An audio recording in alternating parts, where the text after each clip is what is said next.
सबसे पहले आप सभी प्रबुद्ध जनों का इस सभागृह में स्वागत है। आपका शुक्रिया अदा कर रहे हैं कि आप लोग समय निकालकर अपने काम धंधे को छोड़कर कुछ अपना इनकम का भी नुकसान करके यहाँ आए हैं, तो आपका धन्यवाद करना तो बनता ही है। लेकिन प्रबुद्धों को लेकर अपने आप को सो कॉल्ड प्रबुद्ध कहने वाले लोगों के लिए हमारे मन में कोई बहुत बड़ा सम्मान नहीं है। बिहार में जो बदहाली है और अभी आपके जो मैंने सवाल सुने, सम्मान नहीं है इसका मतलब ये नहीं है कि आपकी बात सुनेंगे नहीं, उसका जवाब नहीं देंगे। हर शहर में, हर जिले में हम ये प्रबुद्धों के साथ संवाद करते हैं। इतना आप सवाल पूछे हैं, बिहार की ये दुर्दशा है क्यों? बिहार की इस दुर्दशा पर और आपके सवाल पर आज से सदियों पहले ग्रीस के एक बहुत बड़े दार्शनिक थे प्लेटो, उन्होंने एक बहुत अच्छी बात बताई। If you do not participate in democracy, be ready to be ruled by your inferiors. तो यहाँ का जो बिहार मतलब, अगर आप राजनीति में भागीदार नहीं बनिएगा तो इस बात के लिए तैयार रहिए कि कोई मूर्ख आदमी राजा बनकर आप पर शासन करेगा। तो मैंने कहा कि प्रबुद्धों के लिए हमारे मन में सम्मान नहीं है, वो इसीलिए कहा कि बिहार में ये दुर्दशा इसलिए है कि प्रबुद्ध लोग पिछले कई वर्षों से, दशकों से सिर्फ सवाल कर रहे हैं, कर कुछ नहीं रहे, कर कुछ नहीं रहे। आप काहे प्रशांत किशोर का इंतजार कर रहे थे? इतना भारी भारी सवाल कर रहे हैं। ए भैया शिक्षा कैसे सुधरेगा? ए भैया जाति से कैसे निपटेंगे? भ्रष्टाचार कैसे खत्म होगा? आपकी दुर्दशा ये है कि आप तो वोट देने भी आधे से ज्यादा लोग नहीं जाते। हम नहीं कह रहे हैं, हम नहीं कह रहे हैं। ये इलेक्शन कमीशन का आंकड़ा उठाकर देख लीजिए। बिहार में वोटिंग परसेंटेज एवरेज है 55%। दूसरे जो आगे विकसित राज्य हैं, बिहार से कम आगे हैं, वहाँ 70, 75, 80% वोट होता है। लेकिन सो कॉल्ड प्रबुद्ध लोग जो शहरों में ज्यादातर रहते हैं, वहाँ वोटिंग परसेंटेज है 35%, 40%। तो ये आपके भागीदारी का आलम है। लेकिन इस भागीदारी के बावजूद आपका सवाल बहुत है। भाई आप प्रबुद्ध हैं, सवाल पूछने का आपको हक है और हम लोग को खड़ा होकर जवाब देना ही चाहिए। आप यहां खड़ा होकर पूछ रहे हैं कि आप पर कैसे भरोसा करें। बात तो ठीक है, कैसे भरोसा कीजिएगा? तो भाई जिस पर भरोसा है उसी के साथ रहिए। एक दवाई है जो एक्सपायर्ड है, लिखा हुआ है एक्सपायर्ड इन मार्च 2024, और एक कोई आपको बता रहा है कि एक दवा नई आई है, अभी ट्रायल में है, अगर आप अनुमति दीजिए तो हम आपके बच्चे पर प्रयास करते हैं। लग भी सकता है, उल्टा भी पड़ सकता है। अब आप जितने प्रबुद्ध लोग हैं ये बताइए कि अपने बच्चे को एक्सपायर्ड दवा खिलाइएगा कि ट्रायल वाला खिलाइएगा? इतने प्रबुद्ध हैं और सवाल पूछ रहे हैं कि भैया हमको ठगिएगा नहीं ना, आप पर कैसे भरोसा करें? देखिए आपके प्रबुद्धता का आलम।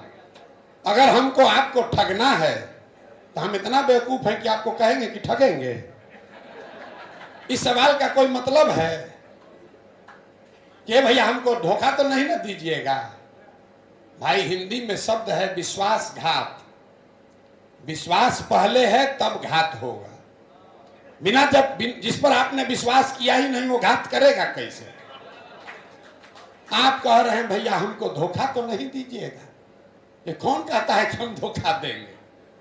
वो कहने का ना उस सवाल का मतलब है, ना मेरे जवाब का कोई अर्थ है। आपको हम पर भरोसा बिल्कुल नहीं करना चाहिए। आपको भरोसा अपनी विद्वता पर करना है, अपने अनुभव पर करना है, अपनी परेशानियों के जो समाधान आपको दिखते हैं उस पर करना है। अगर कुछ प्रयास हो रहा है तो उसमें जुड़े कि न जुड़े, ये आपका सवाल होना चाहिए। धोखा देगा कि नहीं? अरे भाई, तुम पहले से खत्म हो, पहले से आपने सबको ट्रायल करके देख लिया। आप लोग कहे, किसी ने कहा कि आम आदमी पार्टी के साथ एक एक्सपेरिमेंट हुआ था, कहीं आप वैसा तो नहीं होइएगा। एक सज्जन ने उठ के कहा कि हमको तो अच्छा लग रहा था, आप आंदोलन कर रहे थे, अब तो आप सत्ता की ओर जाने लगे। कुछ लोग ये कह रहा है, भैया कितना दिन पैदल चलिएगा, जल्दी दल बनाइए, जल्दी चुनाव लड़िए, ना लड़िएगा तो सुधरेगा कैसे? ये बात अच्छा अच्छा आप बोल रहे हैं, लेकिन इससे सुधार थोड़े होगा, चुनाव कैसे जीतिएगा? मेरे भाई, ये जितना सवाल आप कर रहे हैं, प्रशांत किशोर का जन सुराज में आंदोलनों में कोई यकीन नहीं है। जन सुराज आंदोलन नहीं है। लोग हमको कहता है जेपी के आंदोलन से नहीं सुधरा बिहार, तो आपसे कैसे सुधरेगा? अन्ना के आंदोलन से नहीं सुधरा तो आपसे कैसे सुधरेगा? हम आपको बता रहे हैं, आंदोलनों में मेरा कोई यकीन नहीं है। आप सब प्रबुद्ध जन हैं, जाकर पढ़िए, आपको पता चलेगा कि मानव सभ्यता के इतिहास में, बिहार में नहीं, देश में नहीं, दुनिया में, मानव सभ्यता के इतिहास में अगर फ्रेंच रेवोल्यूशन, फ्रांस की क्रांति को अपवाद के तौर पर हटा दीजिए, तो आज तक दुनिया में किसी भी आंदोलन से समाज का सृजन नहीं किया गया। आंदोलन सृजन का हथियार नहीं है। आपको ऐसे लगता है कि कोई प्रयास मतलब आंदोलन। आंदोलन वो तेज हथियार है जिससे आप बड़े से बड़े वृक्ष को काट सकते हैं।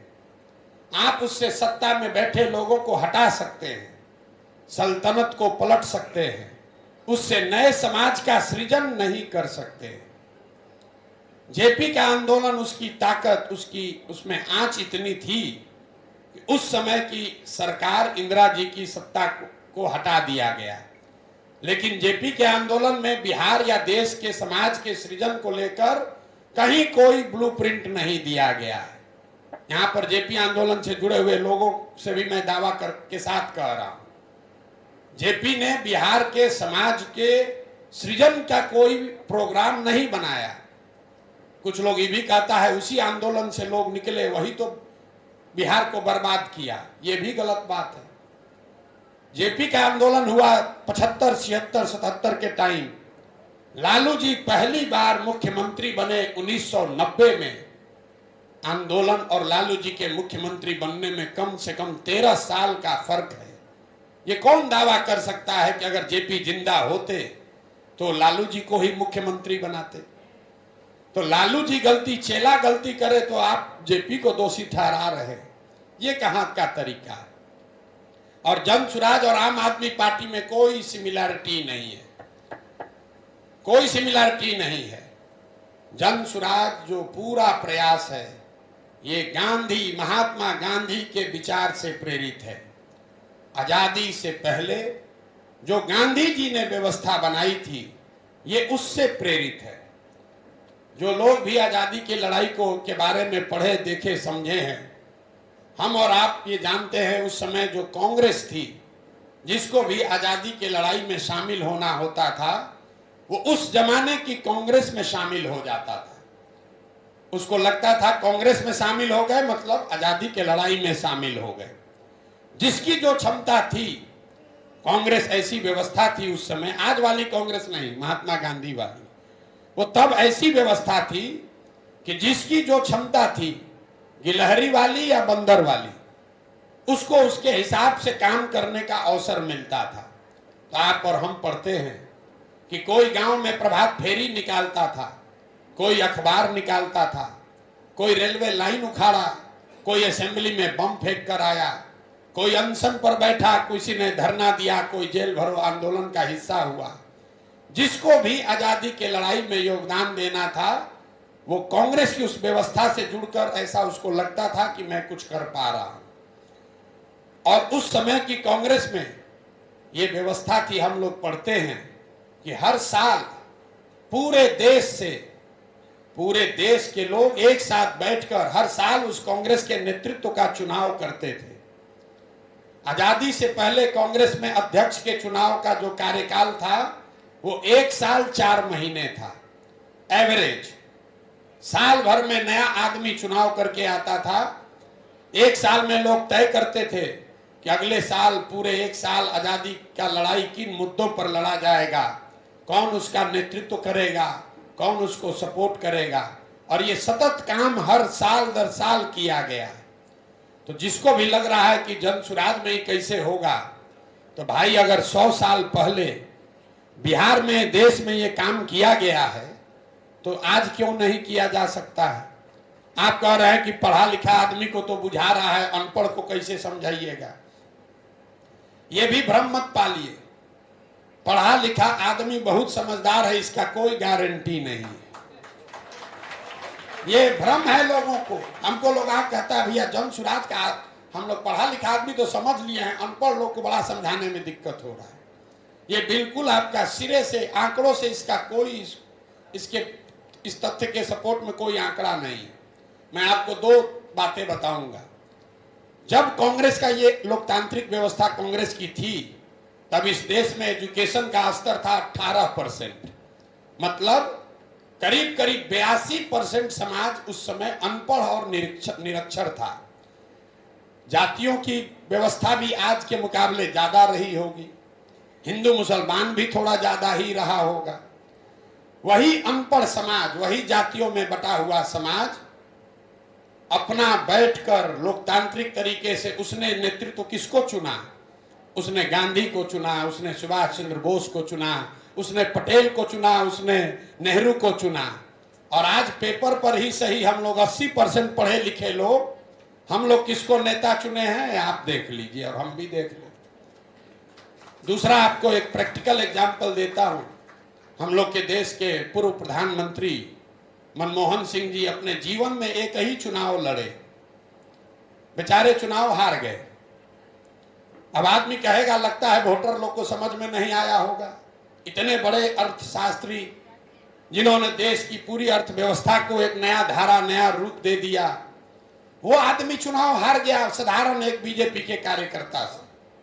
अगर मनमोहन सिंह जी झंझारपुर से, भोजपुर से चुनाव लड़ते तो लोग कहता सब जाति के नाम पर वोट दे दिया, लोग पढ़ा लिखा नहीं था, समझ में नहीं आया। आपकी जानकारी के लिए बता दूं, मनमोहन सिंह जी ने वो चुनाव लड़ा था दक्षिण दिल्ली से, जो देश का सबसे ज्यादा पढ़ा लिखा और सबसे ज्यादा प्रति व्यक्ति ज्यादा आय वाला लोकसभा क्षेत्र है। ये आपको क्या दिखाता है? पढ़ लिख जाने से आप बहुत समझदार हो गए, इसकी कोई गारंटी नहीं। पढ़ाई लिखाई का बहुत महत्व है, लेकिन इतना ही है कि आप पढ़े लिखे हैं तो किसी भी जानकारी, इंफॉर्मेशन को बेहतर तरीके से प्रोसेस कर सकते हैं, आर्टिकुलेट कर सकते हैं, उसको प्रेजेंट कर सकते हैं। लेकिन उसका समझदारी से सीधा सरोकार कुछ नहीं है। आप और हम गांव देहात में कहते हैं हमारी दादी पढ़ी लिखी नहीं थी, बहुत समझदार थी। लड़का को पढ़ा लिखा दिए हैं लेकिन एकदम लंपट है, समझ ही में नहीं आ रहा है। तो पढ़ाई लिखाई से इसका सीधा कोई सरोकार नहीं है। इसलिए अपने आप का पीठ मत थपथपाइए। और यहाँ जो लोग आए हैं, किसी ने कहा आपने अलग अलग दलों के लिए काम किया है। काम तो किया ही है भाई, ये तो ठीक बात है। आपने तो बहुत धीरे से हमसे पूछा कि आप पर भरोसा कैसे करें, आप तो किस किस दल में काम किए हैं। ये क्या भरोसा है कि जीतने के बाद कहाँ जाइएगा। आपने साथ में आकलन भी कर दिया कि हमको 20 आएगा, दूसरे को ज्यादा आएगा। तब आपने कहा किसको चुनोगे, एनडीए को चुनोगे कि इंडिया को चुनोगे। तो पहली जानकारी तो आपकी गलत है कि हमने ज्यादातर समय भाजपा के लिए काम किया है। मैंने भाजपा के लिए जीवन में एक बार काम किया है 2014 में। उसके बाद 10 राज्यों में जहां काम किया है वो सब भाजपा के विरोध में ही है। खैर वो महत्व का विषय नहीं है। आप यहां इसलिए नहीं आए हैं कि हम 2 बरस से पैदल चल रहे हैं। आप यहां इसलिए आए हैं कि पैदल प्रशांत किशोर चल रहा है, जिसके बारे में आप जानते हैं कि आदमी है बहुत चालाक। कुछ भी हो, इसको चुनाव का, राजनीति का समझ तो है। हम पैदल 2 बरस चले, हमारे जगह कोई 20 बरस भी चले तो जितने प्रबुद्ध लोग हैं इसमें 1 को आदमी नहीं आएगा। 20 बरस कोई पैदल चलेगा उसको आप सुनने देखने नहीं आइएगा। हम पैदल चलते हैं तो लोग अपना दुकान में घर में बैठ के हंसता है, ये चल रहे हैं पैदल, क्या होगा, बिहार में कुछ होगा इनके चलने से। तो वहीं बगल में बैठा हुआ आदमी जो हमको जानता है कहता है भाई प्रशांत किशोर है, तो कहता अच्छा, ये आदमी को तो राजनीति का बहुत समझ है बहुत समझदार आदमी, अगर कर रहा है तो कुछ सोचिए कि कर रहा होगा। तो सोचता है चलो इधर चल के गमछा डाल दे, कल होके कहीं कुछ नया व्यवस्था बिहार में बना दे, हम पीछे छूट जाएंगे। हमको ये भ्रम नहीं है, हमको ये भ्रम नहीं है, आप हमारे चलने से प्रभावित होकर नहीं आए हैं। आप उस प्रशांत किशोर को सुनने आए हैं जिसने 10 बरस में एक भले ही परसेप्शन है कि आदमी सरकार बनाता बिगाड़ता है, न तो आप में से आधे से ज्यादा लोग यहां आते नहीं। मैं बात ये इसलिए कह रहा हूं कि जिस बात को लेकर आप आलोचना कर रहे हैं, सही बात है, आलोचना होना ही चाहिए कि भाई आप ही तो इस सब दल को बढ़ाए हैं। तो मेरे भाई, मैं किसी मुख्यमंत्री प्रधानमंत्री का लड़का नहीं हूं, मेरी काम ही मेरा पहचान है। हम इसी आरा में आकर मैट्रिक का एग्जाम दिए हैं, हमको तो यहाँ कुत्ता भी नहीं पूछा होगा कि कौन हो तुम, और आज भी वो काम नहीं किए होते 10 बरस तो यहीं आरा के रमना मैदान के बगल से गुजर जाएंगे, कोई पूछेगा भी नहीं कि कौन हो भैया तुम। वो काम किए हैं इसीलिए आप यहाँ आए। अब ये आपका ये विचार हो सकता है कि जो काम किए वो आपको अच्छा लगा, किसी को खराब लगा। जो यहाँ भाजपा का समर्थक है उसको 14 का काम अच्छा लगा होगा, बड़ा मजा आया कि भाई मोदी जी को जिता दिए। यहाँ जो भाजपा का विरोधी है वो कहता है भैया बंगाल में आपने कमाल कर दिया। लेकिन आधे लोग हैं जो आज दोनों ओर से हमको गाली देंगे, भाजपा को जिताए तो जो हारा वो गाली देगा, ममता को जिताए तो जो हारा वो गाली देगा। उस काम को हमने 10 बरस किया है, करके देखा। नेता और दल के जीतने से किसी ने ये सवाल पूछा अभी आपने पीछे से कि पहले जिस दल में थे वहीं पर काहे नहीं ज्ञान दे दिए। बिल्कुल दिए। बिहार में 2015 में महागठबंधन बनवाए, उनको जिताने में कंधा लगाया, सिर्फ जिताया नहीं 7 निश्चय का कार्यक्रम भी बनाया, बिहार के 60% बजट का पहले से प्रावधान भी कराया, बिहार विकास मिशन की स्थापना भी कराई। लेकिन जब हम यहाँ से चले गए तो नीतीश बाबू वो सब कुछ लेकर पलट कर चले गए दूसरे ओर, और 7 निश्चय चला गया ठंडे बस्ते में। तो हमने 10 वर्ष में ये देखा कि नेताओं और दलों के जीतने हारने से समाज की व्यवस्था नहीं बदलती है। इसलिए अभी दल हमने नहीं बनाया, समाज के स्तर पर प्रयास कर रहे हैं। जब तक समाज नहीं सुधरेगा तब तक कोई परिवर्तन नहीं आएगा। दल का नाम चाहे जनसुराज हो, जदयू हो, टीएमसी हो, भाजपा हो। हम 5300 से ज्यादा गांव में गए हैं और हर सभा में एक ही भाषण बोलते हैं। सुनने वाला आदमी जो हमारे साथ चलता है पागल हो गया है, एक ही बात सुबह शाम बोलते हैं। हमारे सभा की शुरुआत में हम लोगों से पूछते हैं कि छोड़ो सारी बात, पहले ये बताओ तुम्हारे गांव पंचायत में और कुछ हो या नहीं, तुम्हारे बच्चों के पढ़ाई रोजगार की व्यवस्था होनी चाहिए या नहीं। 100% लोग, आज तक 100% लोगों ने हाथ उठाकर कहा। आज आपके यहाँ तरारी गए थे पेड़ों में, वहां पर भी लोगों ने कहा ना भैया ये तो होना ही चाहिए, इसमें कौन सा बड़ा बात है, ये तो समझ में आ ही रहा है कि पढ़ाई रोजगार का व्यवस्था होना चाहिए। फिर तुरंत उलट के उसको पता नहीं कि सामने से कौन सवाल आ रहा है, फिर उससे पूछते हैं अपने अपने बच्चों के सर पर हाथ रखकर बोलो कि आप में से किसने जीवन में एक बार भी पढ़ाई या रोजगार के लिए वोट दिया। तो आज तक 5300 गांव में एक आदमी मिला ही नहीं, और आपसे बिना हाथ उठाए हुए कह रहे हैं आपने भी नहीं दिया। आपका भी दम नहीं है कि आप कह दीजिए अपने लड़के के सर पर हाथ रखकर कि आपने रोजगार और पढ़ाई के लिए वोट दिया। लेकिन रोजगार और पढ़ाई पर घंटा भर का लेक्चर जरूर दे सकते हैं आप। तो जन सुराज में हम लोग क्या प्रयास कर रहे हैं, ये जाकर नहीं कह रहे हैं कि वोट किसको देना है, ये बता रहे हैं कि वोट किस बात के लिए देना है। क्योंकि आपको भी ये भ्रम है कि हम किसको वोट देंगे, अच्छा आदमी को वोट देंगे तो काम हो जाएगा।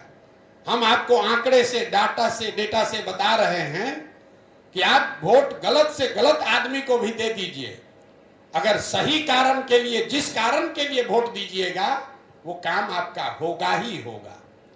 आपने हमने लालू जी के जंगल राज में, बिहार की जनता ने लालू जी को वोट दिया, जिसको लोग जंगल राज कहते हैं। लालू जी का दावा क्या है कि भाई हमने गरीब को, पिछड़ों को आवाज दिया। तो लालू जी के जंगल राज में चाहे बिहार में कुछ भी न हुआ हो, लेकिन जो गरीब, सामाजिक तौर पर गरीब और पिछड़े लोग हैं, उनको आवाज तो जरूर मिली है, इससे कोई इनकार नहीं कर सकता है। आपने मोदी जी को वोट दिया है 4 किलो अनाज के लिए 5 किलो, तो बिहार में चाहे जितना चोरी हो रहा है, 1 किलो चोरी करके 4 किलो अनाज लोगों को मिल रहा है।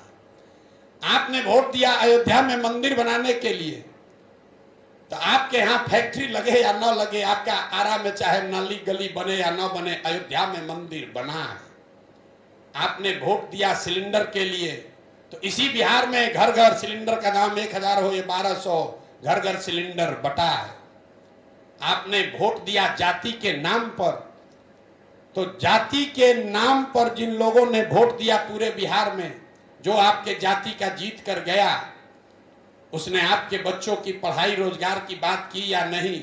जाति की चर्चा बिहार में घर घर हो रही है, और देश में सबसे पहले जाति की जनगणना भी यहीं पर की गई है। आपने वोट दिया मोदी जी का कहानी सुनकर कि मोदी जी गुजरात में बहुत विकास किए हैं, तो गुजरात में विकास हो रहा है, वहां पर 1 लाख करोड़ का बुलेट ट्रेन चल रहा है। आप आरा में पैसेंजर एगो ट्रेन रुकवाने के लिए मरे जा रहे हैं, वहां 1 लाख करोड़ का बुलेट ट्रेन बन रहा है। और पहले बिहार के बच्चे जाते थे पंजाब हरियाणा में मजदूरी करने, आजकल जा रहे हैं गुजरात में मजदूरी करने। तो आप जरा सोच के बताइए कि आप लोगों ने किस बात पर वोट दिया है जो आपको नहीं मिला। आपने आज तक न लालू को, न नीतीश को, न मोदी को, न कांग्रेस को कभी आपने अपने बच्चों के पढ़ाई और रोजगार के लिए वोट नहीं दिया। और ये बात प्रमाणिक तौर पर हर गांव में जाकर हम लोग कह रहे हैं, तब लोग कहता है हाँ भैया बात तो ठीक कह रहे हैं, आज तक ये तो नहीं दिए। तो हम ये नहीं कहते हैं कि जन सुराज को वोट दो, हम ये कहते हैं कि वोट जिसको भी दो, जन सुराज का अभियान बस इतना ही है कि आपको ये बता रहा है कि एक बार वोट अपने बच्चों के पढ़ाई और रोजगार के लिए दो, जिसको मन है दो उसको। और अब मैं आपको दावा कर रहा हूं, आप चाहे लालू जी को दीजिए कि मोदी को दीजिए, ये बिल्कुल होगा ही होगा। आप दे के देखिए ना भाई, आप देकर देखिए, लालू जी को देकर देखिए। लेकिन रोजगार के लिए आप वोट देते कहां हैं? आप तो रोजगार के लिए वोट दिए नहीं। यहां बैठे हुए आरा में कितने लोग रोजगार के लिए वोट दिए हैं, फैक्ट्री चलाने के लिए? आप गांव में जो अनपढ़ है उसका बात तो छोड़ दीजिए, आप लोग जो पढ़े लिखे हैं, अभी शिक्षक लोग खड़े हुए, हर गांव में हमको शिक्षक लोग मिलता है, भैया बड़ा हम लोग का कष्ट है, बड़ा हम लोग को मदद कीजिए। इन लोग का 36 गो संघ है, 4 लाख शिक्षक है, 36 गो संघ है। इन्होंने पूछा, उसका पहले मैं जवाब दे दूं कि बिहार में शिक्षा व्यवस्था के ध्वस्त होने के लिए कौन दोषी है। मैं हर इंटरव्यू में भाई साहब कहता हूं कि जो लोग कहते हैं कि खिचड़ी बंटने से बिहार में व्यवस्था खराब हो गई है, उनको इस विषय का कोई ज्ञान नहीं। जो लोग ये बताते हैं कि शिक्षकों की गुणवत्ता से स्थिति खराब हो गई है, उनको भी इसका ज्ञान नहीं है। अगर खिचड़ी बांटने से शिक्षा व्यवस्था खराब हो जाती तो 8वीं क्लास से ऊपर के विद्यालय में तो खिचड़ी नहीं बंट रहा है, वहां पर तो बढ़िया पढ़ाई होना चाहिए था। अगर नियोजित शिक्षकों ने शिक्षा की व्यवस्था खराब कर दी तो Patna science college, Patna college, Jain college में पढ़ाई क्यों नहीं हो रहा है? वहां पर तो नियोजित शिक्षक नहीं है। शिक्षा की स्थिति इसलिए खराब है, आपने हमारा काम आसान कर दिया, आपने 4 विकल्प दिए। शिक्षा की स्थिति इसलिए खराब है कि कहीं ना कहीं समाज और सरकार दोनों की प्राथमिकताओं में शिक्षा है ही नहीं। गांव में आप चलिए, लोग शिकायत क्या करते हैं, हेडमास्टर साहब के यहाँ गए थे, साइकिल का पैसा हमारा न दे रहा है, देखिए ना भैया जरा आवाज उठाइए, इसको घेरिए, आप बोलिए। आज खिचड़ी हमको पतला खिला दिया बच्चा को, उसमें कीड़ा निकल गया, पिलुआ निकल गया, अखबार में खबर छपता है कि सड़ी हुई खिचड़ी में मरी हुई छिपकली मिली। लेकिन उसी गांव में, उसी विद्यालय में गणित का शिक्षक नहीं है साल भर, तो ना गार्जियन जाकर पूछ रहा है ना सरकार बता रही है। समाज भी ये मान लिया भैया शिक्षा नहीं चाहिए, पहले साइकिल ले लो, पोशाक ले लो, पैसा ले लो, खिचड़ी खा लो। और कहीं ना कहीं सरकार तो है ही दोषी। सरकार और समाज दोनों के लिए शिक्षण संस्थाएं सिर्फ और सिर्फ विशुद्ध तौर पर सरकारी योजनाओं को बांटने का केंद्र हो गई। जब भी जो जरूरत पड़ा, है भाई शराबबंदी पर फोटो खींचो, तो शिक्षक को लगा दिया। ए भाई तो ऐसा ही नहीं, अधिकारी क्या करता है। हमको अभी थोड़े दिन पहले के पाठक मिले तो बता रहे थे, हमरे इतना दौड़ा रहे हैं शिक्षक लोग को, कोई फायदा हो रहा है। तो बोला भैया ऐसे भी बैठा रहता है, कुछ नहीं करता है, तो कम से कम दौड़ाइए रहे हैं। ये सरकार की सोच है, ये सरकार की सोच है। गर्मी छुट्टी वाला आप लोग का हंगामा हुआ था ना, उसी पर बोल रहा था कि हमको लोग बहुत दबाव बनाया, लड़का सब झूठो मास्टर लोग बेहोश करा करा के फोटो डालने लगा कि सब लड़का बेहोश हो रहा है। तो मान गए, सरकार को बहुत दबाव बना तो मान गए, लेकिन कहे कि लड़का आए चाहे नहीं, गुरुजी लोग को आना पड़ेगा। बोले काहे बोले, बोला कि तो ऐसे भी घर बैठा रहता है। सरकार ने भी मान लिया है कि 4 लाख लोग हैं, सबको पैसा दे रहे हैं, पढ़ा तो रहा नहीं है, तो चलो इनसे सुलभ शौचालय का ही काम कराया जाए। कभी वोटर लिस्ट बनवा रहा है, कभी स्वच्छता करवा रहा है। ये बहुत गंभीर विषय है, क्योंकि बिहार जैसे राज्य में गरीबी से निकलने का एक जो मुख्य रास्ता था पढ़ाई, ये शिक्षा व्यवस्था ध्वस्त होने से वो खत्म हो गया। मैं अक्सर कहता हूं कि नीतीश कुमार के राज का, इस शासनकाल का जब इतिहास लिखा जाएगा तो एक पढ़े लिखे व्यक्ति के नेतृत्व में उसके शासनकाल में बिहार की शिक्षा व्यवस्था के ध्वस्त होने को सबसे बड़ा काला अध्याय बताया जाएगा। क्यों? अगर कल अच्छी सरकार आ जाए, सड़क टूटी हुई है वो बन जाएगा, खेत में नहर से पानी नहीं आ रहा है उसको सुधार दिया जाएगा, अगर भ्रष्टाचार है वो सुधारा जा सकता है। लेकिन जो 2-3 पीढ़ियां इस ध्वस्त शिक्षा व्यवस्था से पढ़कर निकल गई, अब कल अच्छी व्यवस्था आ भी जाए तो भी उनका जीवन अब सुधरने वाला नहीं है। ये बहुत बड़ा इन लोगों ने समाज के लिए गलत काम कर दिया। जब तक इस पर समाज में चेतना नहीं जगेगी तब तक ये होगा नहीं। जिन सज्जन ने ये कहा कि अब तो आप जा रहे हैं चुनाव की ओर, तो मेरे भाई हम कहीं नहीं जा रहे। हम पिछले 2 बरस से भी पैदल चल रहे थे, और 2 तारीख को जब दल बन जाएगा उसके बाद भी हम पैदल ही चलते हुए आपको दिखेंगे। हम उस दल के नेता नहीं बन रहे हैं, उस पर भी बड़ा विरोधाभास है। लोग आकर कहता है भैया आप नहीं रहिएगा तो हम लोग तो आप ही के भरोसे जनसुराज में जुड़ रहे हैं, तो फिर बंदरबाट हो जाएगा। ऐसी बात नहीं है। बिहार में काबिल लोगों की कमी नहीं है, बहुतेरे काबिल लोग हैं। जरूरत इस बात की है कि उनको जगाकर समझाकर एक साथ लाया जाए। हमारी भूमिका क्या है? हमारी भूमिका बस उस कुम्हार की है जिसको बढ़िया मिट्टी और चाक मिल जाए, थोड़ा सा हम सहारा दें, आप अपने आप बढ़िया घड़ा बन जाइएगा। अगर आप मान लीजिए डॉक्टर है, ये लोग बैठा हुआ है, शिक्षक हैं, आप सोचते हैं भैया हमको राजनीति करना है, नौकरी छोड़कर करेंगे, एकदम मन बना लिया बिहार को सुधारने के लिए, समाज का एकदम भावना जग गई, घरे गए, पत्नी ने घेर लिया, अरे ये सब क्या कर रहे हो, अभी 2 बच्चा है, बेटी का शादी करना है, सब कहाँ जा रहे हो भाई, पहले ये सब अभी जिम्मेवारी घर का है, तुम अभी छोड़ छाड़ के तुम उधर चलोगे, आपका मन डगमगा जाएगा। लेकिन आप ही जाकर फिर कहिएगा कि एक प्रशांत किशोर हमको बोले हैं कि हम लड़के विधायक हो सकते हैं, तो पत्नी भी कहेगा अच्छा चलो प्रशांत किशोर कह रहे हैं तो लड़के देख लो। हमारी उतनी ही भूमिका है। आप आइएगा, अपनी ताकत से जीतिएगा, अपनी ताकत से। लेकिन जो 25-30 साल से आपके मन में ये डर बैठा दिया गया है कि कोई सज्जन सही व्यक्ति राजनीति नहीं कर सकता है, उस डर को खत्म करने में हम आपको वो विश्वास जगाने में मदद कर रहे हैं कि आइए, डरिए मत। देखिए यहां जितने लोग बैठे हुए हैं, सारे लोगों के मन में 3 बात है। बात तो बढ़िया कह रहे हैं, होना तो चाहिए, लेकिन जाति से कैसे निपटेंगे? बिहार में तो बाहुबल बहुत है, राजनीति करना है तो उन्होंने पूछा भैया पैसा बहुत लगता है।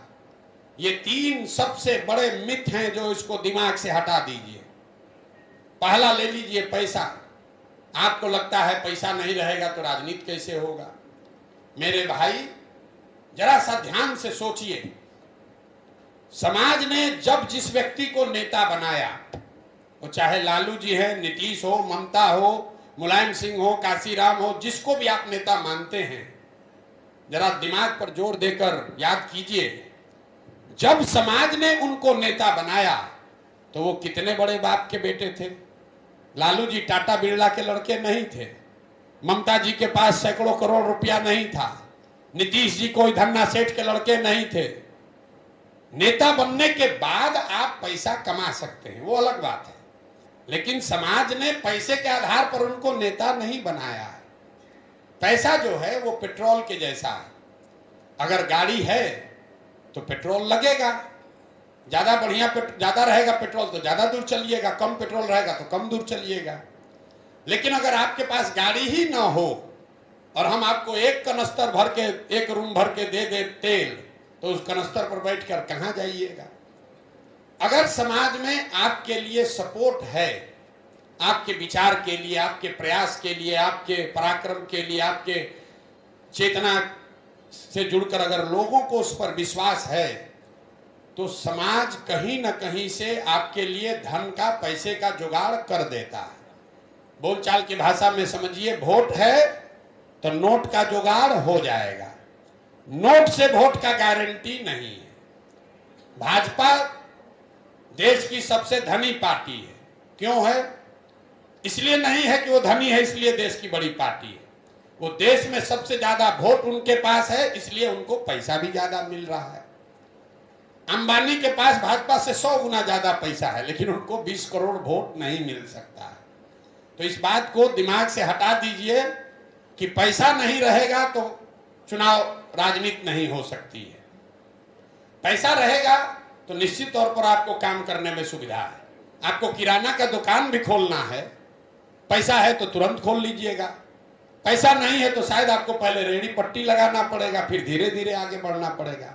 लेकिन अगर क्षमता है तो खोल तो जरूर लीजिएगा। दूसरा जो भ्रम है लोगों को कि भैया बिहार में बाहुबल बहुत है, यहां जो मुखिया भी बनता है कहता है भैया बड़ा खतरा है हम पर, 2-4 गो गन में लेकर न चलेंगे, बड़ा खतरा है। इस चीज को तोड़ने के लिए मैं 2 साल से पैदल चल रहा हूं। इतनी बड़ी व्यवस्था है, हजारों लोग मेरे साथ काम करते हैं, लेकिन मेरे साथ एक भी सिपाही नहीं चलता। इस पूरी व्यवस्था में मेरे इर्द गिर्द कभी आपने कोई सुरक्षा नहीं देखी होगी। मुखिया सरपंच प्रमुख डर रहा है, हम तो मोदी लालू नीतीश को चुनौती दे रहे हैं, कहां कोई मार रहा है। अभी तक हमको कुत्ता भी नहीं काटा है, कुत्ता भी नहीं काटा है। गांव में ही रहते हैं, सरेह में ही सोते हैं। 2 साल हो गया, किसी ने मारा नहीं, किसी ने गाली नहीं दी, किसी ने पत्थर नहीं फेंका, किसी ने डराया नहीं। अगर नेता बनना है, समाज का अगुवा होना है, तो 3 गो चीज जरूर चाहिए। एक, आप इंटेलिजेंट, तो बुद्धि तो आपके पास होना ही चाहिए, समझदार होने चाहिए। बुद्धि नहीं रहेगा तो समाज के अगुवा कैसे बनिएगा। दूसरा, कैरेक्टर, चरित्र होना चाहिए, अच्छा हो खराब हो कुछ ना कुछ चरित्र होना चाहिए। और तीसरा, साहस होना चाहिए। अब मजे की बात अब सुनिए, अगर आप बुद्धि से हीन हैं तो भी आप नेता हो सकते हैं। अगल बगल सब बुद्धिमान लोगों को सलाहकार बना लीजिएगा तो काम चल जाएगा।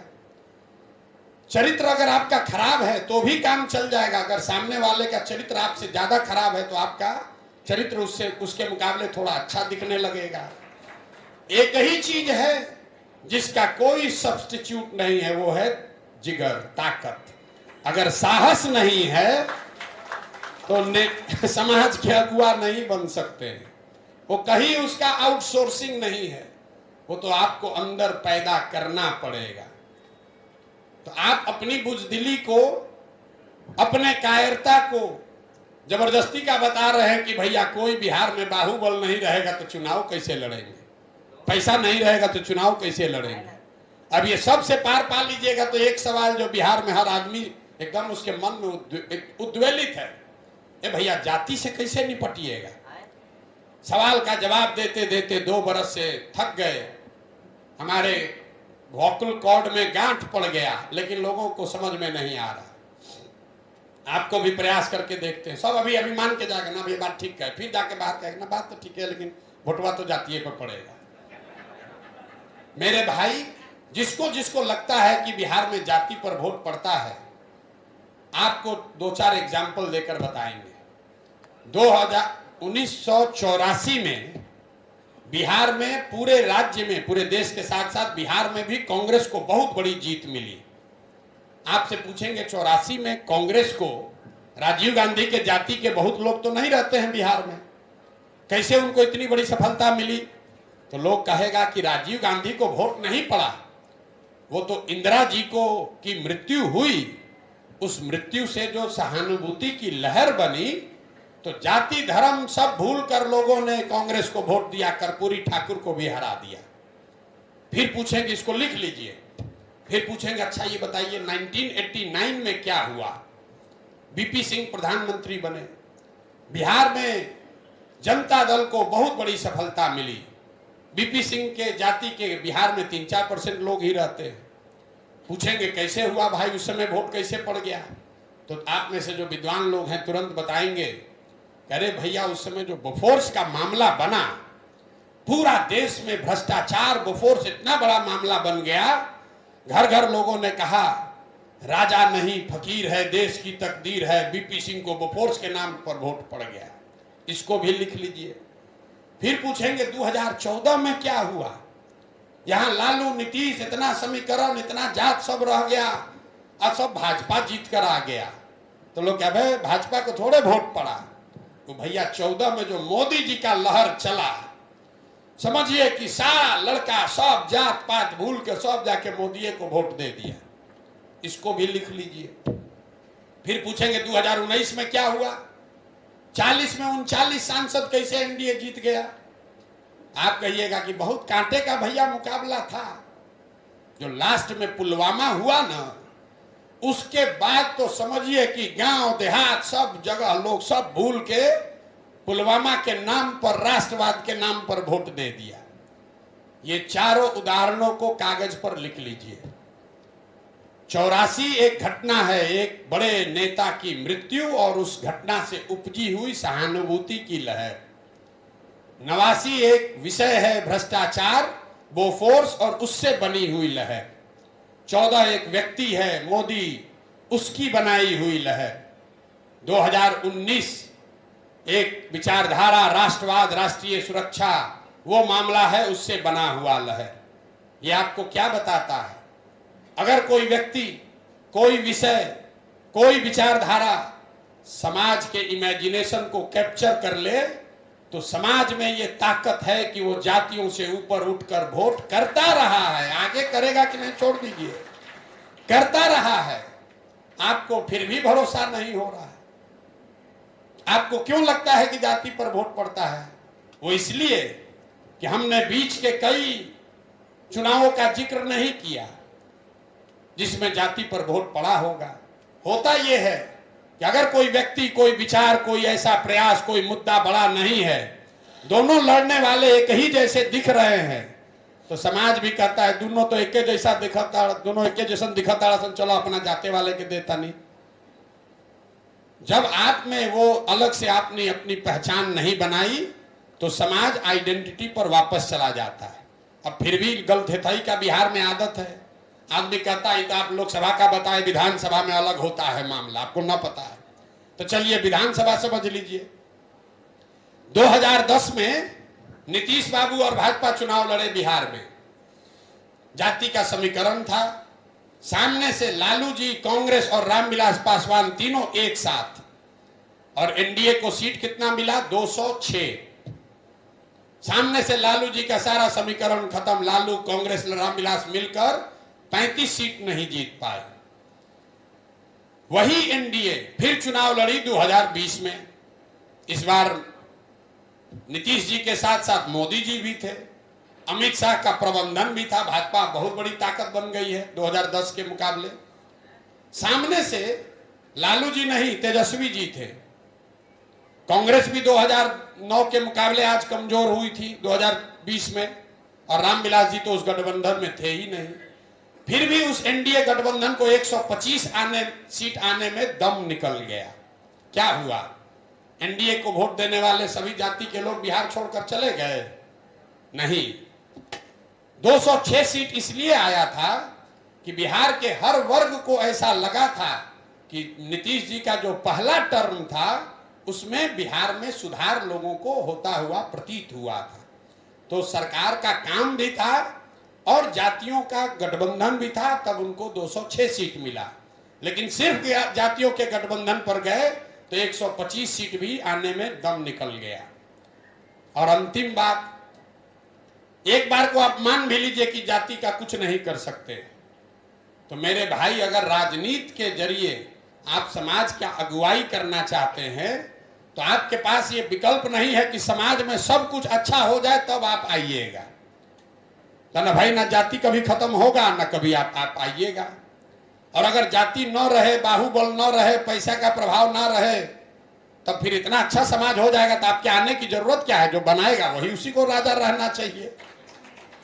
जब जाति खत्म हो जाएगा तब आप जगिएगा, तो ऐसे कैसे चलेगा? नीतीश बाबू के जाति के कितने लोग बिहार में रहते हैं? 2% से कम। एक आंकड़ा आपको और देते हैं, पूरे देश में जो लोग भी मुख्यमंत्री हैं, आप उसकी जाति निकालिए और उस राज्य में उस जाति की संख्या निकालिए, आपको पता चलेगा कि इस देश में कोई ऐसा राज्य नहीं है जहां आबादी के हिसाब से सबसे बड़ी जाति का आदमी मुख्यमंत्री हो।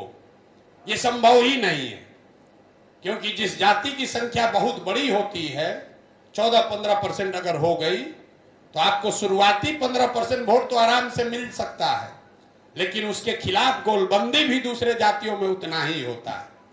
सिर्फ बिहार की बात नहीं कर रहे हैं, आप बंगाल से शुरू कीजिए।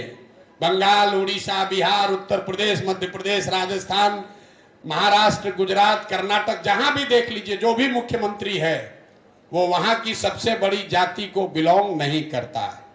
ये भ्रम आपको क्यों बनाया गया है? ये भ्रम इसलिए बनाया गया है कि एक सबसे बेहतरीन डाटा, आप आंकड़ा याद कर लीजिए, पिछले 30 वर्ष में बिहार में जितने लोग सांसद विधायक बने हैं वो सिर्फ 1250 परिवार के लोग ही बना है। बिहार की आबादी है 13 करोड़, रहते हैं यहाँ 3.5 करोड़ परिवार, लेकिन विधायक सांसद सिर्फ 1250 परिवार के लोग ही 30 वर्ष में बने। तो जिन 1250 परिवारों का कब्जा है, उन्होंने ये भ्रम फैला दिया है कि भैया तुम्हारा जाति का संख्या नहीं है, तुम नहीं आ सकते हो, तुम्हारे पास पैसा नहीं है, तुम नहीं आ सकते हो, तुम्हारे पास बाहुबल नहीं है, तुम आओगे तुमको गोली कोई मार देगा, ताकि कोई आए ही नहीं। आप देखिए, आपको लगता है कि हम लालू जी के पार्टी की बात कर रहे हैं ना, आप भाजपा को देखिए तो आपको ये समझ में आएगा। भाजपा में अभी डिप्टी सीएम है हम लोग के सम्राट चौधरी जी। सम्राट चौधरी जी किसके लड़के हैं? शकुनी चौधरी जी के। जब इस राज्य में कांग्रेस का शासन था तो शकुनी चौधरी जी उसमें विधायक और मंत्री थे। फिर कांग्रेस से लोगों को गुस्सा आया, लोगों ने लालू जी का राज बनाया, उसमें भी शकुनी चौधरी विधायक और मंत्री थे। 15 साल के जंगल राज के बाद लोगों ने कहा अब लालू से किनारा करो, नीतीश को लाओ, तो नीतीश के राज में भी शकुनी चौधरी विधायक मंत्री बन गए। लोगों ने कहा नीतीश को इस बार हराओ, मांझी बन गए, उसमें भी शकुनी चौधरी विधायक मंत्री बन गए। अब भाजपा आई है, लग रहा है कि भाजपा का थोड़ा प्रभाव बढ़ा है, तो उनको भी कोई साधारण बेहतर कुशवाहा नहीं मिला है, उनको भी शकुनी चौधरी का लड़का ही मिला है। और ये बात सिर्फ राज्य की नहीं है, आपको पूरे राज्य का आंकड़ा आपके पास नहीं होगा। आप अपने विधानसभा क्षेत्र को देख लीजिए, आप ध्यान से देखिएगा, वही 4-5 परिवार घूम फिर के इस दल से उस दल से, इस दल से उस दल में रहता है। और यही आपको डरा दिया है तीनों भौकाल बना के, पैसा नहीं है रे बाबू, मत लड़ो, चुनाव मत आओ, बर्बाद हो जाओगे, पैसा आओगे तो कोई गोली मार देगा। ये डर आपके मन में बैठा दिया गया। कोई नहीं पूछ रहा भाई नीतीश जी तुम्हारे जाति का तो 2% आदमी है, अगर आप बन सकते हो तो कोई बन सकता है। अगर लालू जी के भी जाति देखिएगा तो 15-16% है। कोई अपने जाति से बिहार का राजा नहीं बन सकता है, जीत नहीं सकता है। आपको किसी न किसी से सामाजिक राजनीतिक गठजोड़ बनाना ही पड़ेगा। तो ये भ्रम आपके मन में इन परिवारों ने बैठाया है, वो जो लोग व्यवस्था को चला रहे हैं, ताकि कोई आदमी डर के मारे आए ही नहीं। तो जन सुराज वो प्रयास है कि आपके मन से वो डर हटाया जाए। हम कितना भी आर्गुमेंट देंगे आप तो मानिएगा नहीं। तो इसलिए हम लोग कहते हैं भाई पैसे का चिंता मत करो, जाति और चुनाव लड़ने का चिंता मत करो, चिंता प्रशांत किशोर पर छोड़ो, हमारे पास कोई फॉर्मूला नहीं, हम जान रहे हैं कि वो है ये नहीं है फैक्टर। लोग कहता है भैया आप कैसे काटिएगा, वो अपने आप कट जाएगा, आप खड़ा तो होइए, वो फैक्टर है ये नहीं, तो भूत आपके दिमाग में बनाया गया है। तो हम जाकर गांव गांव कह रहे हैं कि तीनों चीज का चिंता प्रशांत किशोर पर छोड़ दो और आप आइए, नया विकल्प बनाइए, निश्चित तौर पर सुधार होगा। एक अंतिम बात, सुधार आप करें या हम करें, हम करें, आप करें, कोई तीसरा करे, आज करे या 20 वर्ष के बाद करे, करना तो किसी न किसी बिहार के आदमी को ही पड़ेगा। कोई तमिलनाडु से आकर बिहार नहीं सुधारने वाला है, आप चाहे जितना बड़ा ज्ञानी है, करना किसी न किसी बिहार के आदमी को पड़ेगा। और उसमें जो आप सब जितने प्रबुद्ध जन हैं, आपकी जिम्मेवारी ज्यादा है। प्रबुद्धों को ऐसा लगता है कि भैया कुछ हो, बिहार कितना खराब है, हम तो अपना लड़का को बंगलोर भेज दिए हैं, उसका बढ़िया चल रहा है, जाते हैं साल में 1-2 बार देखने, पोता उता को खिला के आते हैं, बढ़िया चल रहा है, कोई दिक्कत नहीं है। हम आपको बता रहे हैं आपकी स्थिति ज्यादा खराब है। जो हम अपने अपने उदाहरण से आपको बताएंगे, जो गरीब है उसका बच्चा जवानी में जाता है मजदूरी करने, लेकिन जब उसका शरीर थक जाता है तो वापस आता है, अपने गांव में रहता है। लेकिन जो पैसे वाले के लड़के हैं, एक बार लड़का पढ़ लिख कर बाहर गया तो अब वापस आने वाला नहीं है। जो घर अभी आप बनाए हैं, रात दिन लगे हुए हैं, एको पेशेंट छूटना नहीं चाहिए। हमारा बाबूजी भी एको पेशेंट छूटना नहीं चाहिए। 2 बड़ा बड़ा घर बनाए हैं, वहां दिया बत्ती जलाने वाला भी कोई नहीं है, कोई नहीं है, दिया बत्ती भी कोई नहीं जला रहा है। तो मेरे भाई आपकी ज्यादा जिम्मेवारी है। जो पैसा आप कमा रहे हैं वो आपके बच्चे उसका उपयोग नहीं कर पाएंगे, क्योंकि अगर जहाज डूबेगा, बिहार रूपी जहाज डूबेगा, तो उसमें बैठा हुआ हर आदमी डूबेगा, कोई नहीं बचने वाला है। आप सोच रहे हैं लड़का बंगलोर चला गया, बुढ़ापा होगा, बहुत लड़का अच्छा है, कहेगा बंगलोरे में चले आओ, वहां रहिएगा, अपार्टमेंट में झपाइएगा, अपना घर परिवार सब छूट गया, अब बंगलोरे में इलाज हो रहा है या वहीं पर जीवन काट रहे हैं। परिवार का सुख यहां किसी को नहीं है। पलायन यहां पर गरीबों की समस्या नहीं है। ये हमको पहले लगता था कि पलायन तो गरीब करता है, ना, पलायन जितनी बड़ी समस्या गरीबों के लिए है, उतनी ही बड़ी समस्या सामान्य परिवारों के लिए भी है।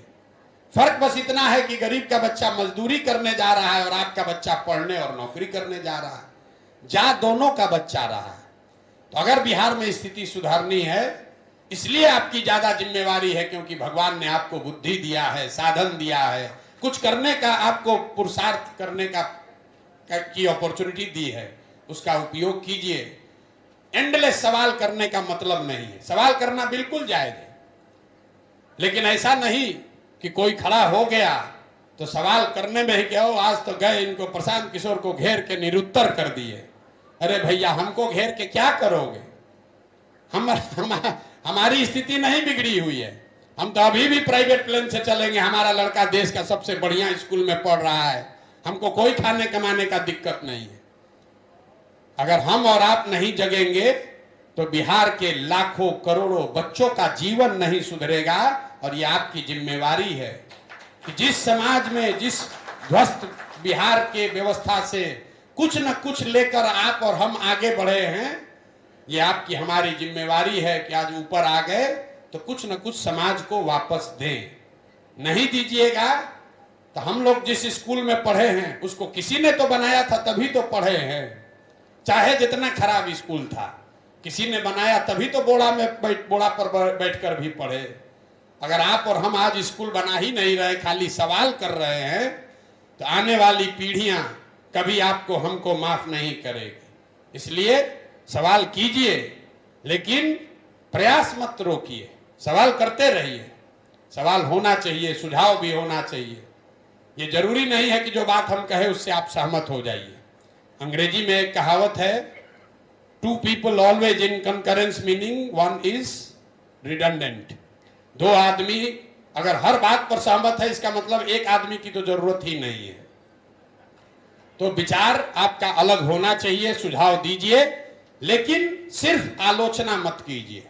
हमारे पिताजी एक अच्छी बात बताते थे, जो कुछ नहीं करता है वो आलोचना करता है। भाई कुछ करते हुए आप आलोचना करेंगे तो उसकी स्वीकार्यता ज्यादा है कि आप कुछ कर रहे हैं, कुछ आलोचना भी कीजिए, आपकी बात को सुनना समझा जाएगा। लेकिन सब काम छोड़कर खाली आलोचना कर रहे हैं तो वो कोई बहुत बहादुरी का काम नहीं है। तो मेरा आपसे आग्रह है, आप बिल्कुल अपने अनुभव, अपने बुद्धिमत्ता के कसौटी पर जन सुराज के इस प्रयास को, हमारे आचार विचार प्रयास व्यवहार को देखिए, जांचिए, परखिए। हमारे कथनी पर मत जाइए, हम जो कर रहे हैं उसको देखिए। लेकिन जब वो देखकर आपका विश्वास बन जाए तब फिर ड्राइंग रूम में बैठ के कमेंट्री मत कीजिए, तब एक कदम बढ़ाइए, कुछ मदद कीजिए। अपना नहीं तो कम से कम अपने बच्चों के लिए कीजिए। नहीं कीजिएगा तो बिहार में कभी सुधार नहीं होगा। बहुत बहुत धन्यवाद। बहुत बहुत धन्यवाद प्रशांत जी को। सर अब एक प्रशांत भैया, एक सजेशन था मेरा। अभी आपने बोला कि सवाल के साथ साथ कुछ सजेशन दीजिए। मैं being a lawyer from the judiciary side, मैं आपको एक चीज़ों से अवगत करना। एक मिनट, वो जमीन वाली बात मैंने आपको बताई नहीं। ये जो जमीन का बखेड़ा शुरू किया है इस सरकार ने, ये 6 महीने में, आपने तो अभी बात उठाई बहुत अच्छी, मैंने आज ही प्रेस कॉन्फ्रेंस में कहा है कि 6 महीने में बिहार के समाज में ये सबसे बड़ी समस्या, ये बोतल से जिन्न निकाला जा रहा है, जिसको सरकार को भी नहीं पता है कि वापस बोतल में डालेंगे कैसे।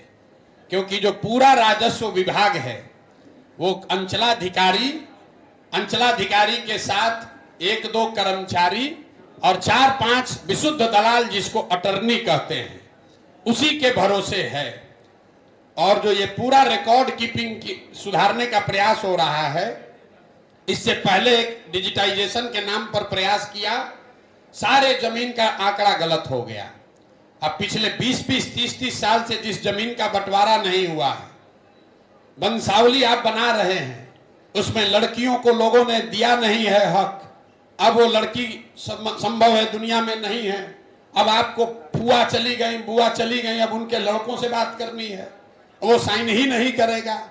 ये इतना बड़ा बखेड़ा खड़ा कर दिया है, उसको पता ही नहीं चल रहा नीतीश कुमार को कि भैया ये ऐसा चिन्ह है कि खत्म होगा नहीं। बिहार में अभी 1/3 जमीन, आप वकील हैं, आपको पता होगा, 1/3 जमीन का मालिकाना हक पहले से डिस्प्यूटेड है। पता ही नहीं है कि जमीन का मालिक है कौन। ये नया बखेड़ा खड़ा करके ऐसा कर देगा कि 60-70% जमीन जो है वो डिस्प्यूट हो जाएगा। परिवारों में आपस में झगड़ा, लड़ाई, केस, मुकदमा तुरंत शुरू होना है। तो ये 6 महीना में बहुत बड़ी समस्या, ये नीतीश कुमार अपने लिए जैसे नियति है, जाते जाते ऐसा गलती करा देगा कि समाज झाड़ू मार कर बाहर भगाएगा। ये 18 साल से इनके दिमाग में नहीं आया था। देखिए ऊपर वाला जब मारता है ना, नीतीश कुमार के बारे में हम लोग क्या सुनते हैं, हमारा बहुत मधुर संबंध है व्यक्तिगत उनसे अभी भी, कि आदमी बहुत नाप तौल के बोलता है। लेकिन भगवान का देखिए लीला कि वही नीतीश कुमार अब ऐसा बोलने लगे हैं कि लोग कहता है क्या बोलता है पता ही नहीं चलता है, कब क्या बोल दे। जो नीतीश कुमार भूमि सुधार को लेकर कोई प्रयास 18 साल में नहीं किए, अब ये अंतिम घड़ी में ये बड़ा बखेड़ा शुरू कर दिया, तो ये उनके ताबूत में आखिरी किल होगा। समाज को तो परेशानी होगी, लेकिन हमारे कहने से वो रोकेंगे नहीं। हमने आज भी प्रेस कॉन्फ्रेंस में कहा है, क्योंकि राजस्व की जो यहाँ व्यवस्था है, जितने भी कर्मचारी हैं, जो विभाग है, उसमें कोई रजिस्टर 2 जो नीचे है उसका ऊपर कोई रिकॉर्ड, सेकंड रिकॉर्ड है ही नहीं।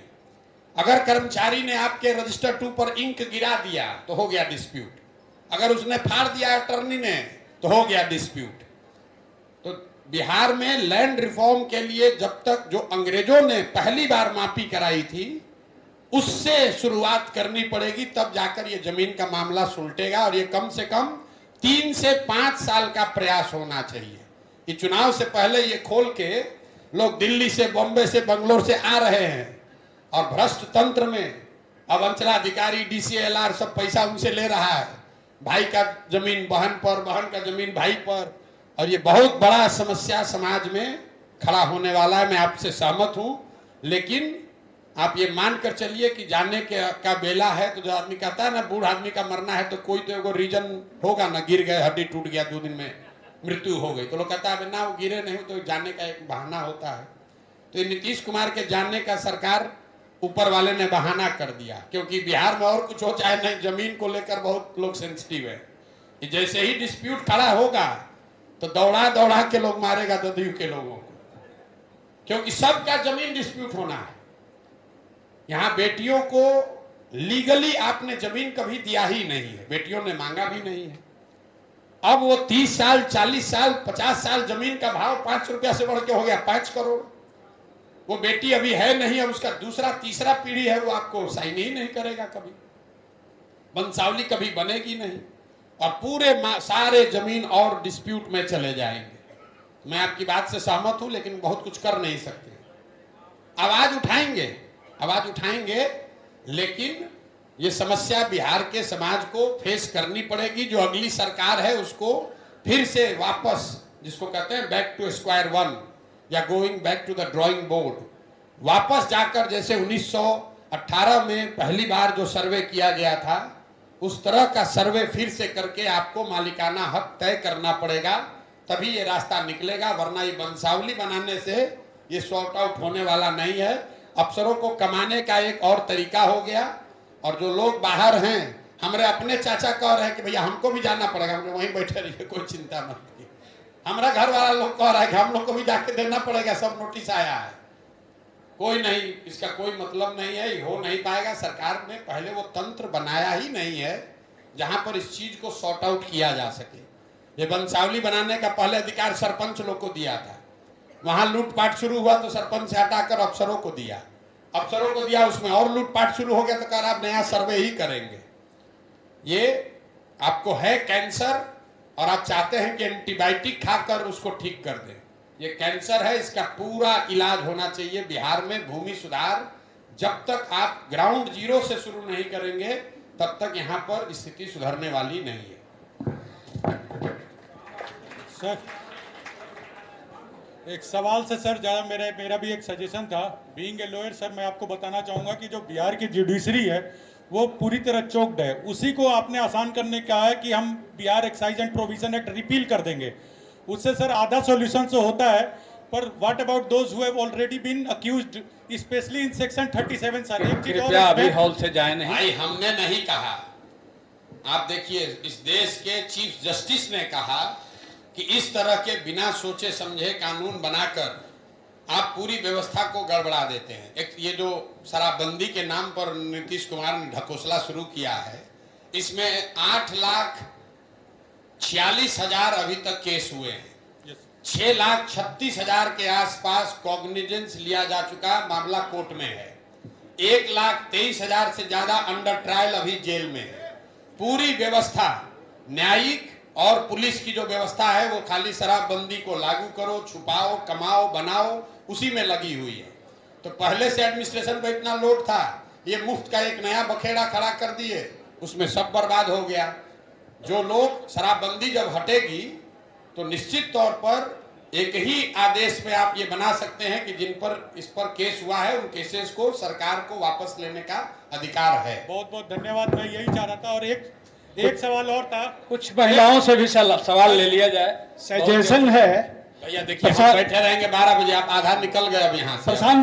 प्रशांत जी आप आएंगे यहाँ, अभी 1 महीना रहेंगे तब आप हमसे सवाल जवाब और करें। प्रशांत जी एक सजेशन है, बस कुछ एक सजेशन है। कुछ कोरोना काल से रंगकर्मी और खिलाड़ियों का और वृद्ध लोगों का कंसेशन, रेलवे कंसेशन रोक दिया गया है। हमारा यही सजेशन है कि जन सुराज के मन से भी इस बात को उठाया जाए। कुछ लोग सम्मान, मोदी जी जी सर, कुछ लोग सम्मान दे रहे हैं सर को, कुछ लोग सम्मान दे रहे हैं सर को, तो सम्मान लिया जाए सर।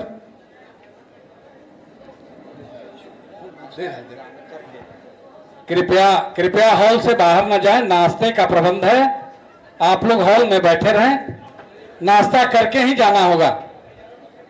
कृपया सभी विद्वानों से मेरा गुजारिश है कि अपने अपने स्थान पर बैठे रहें।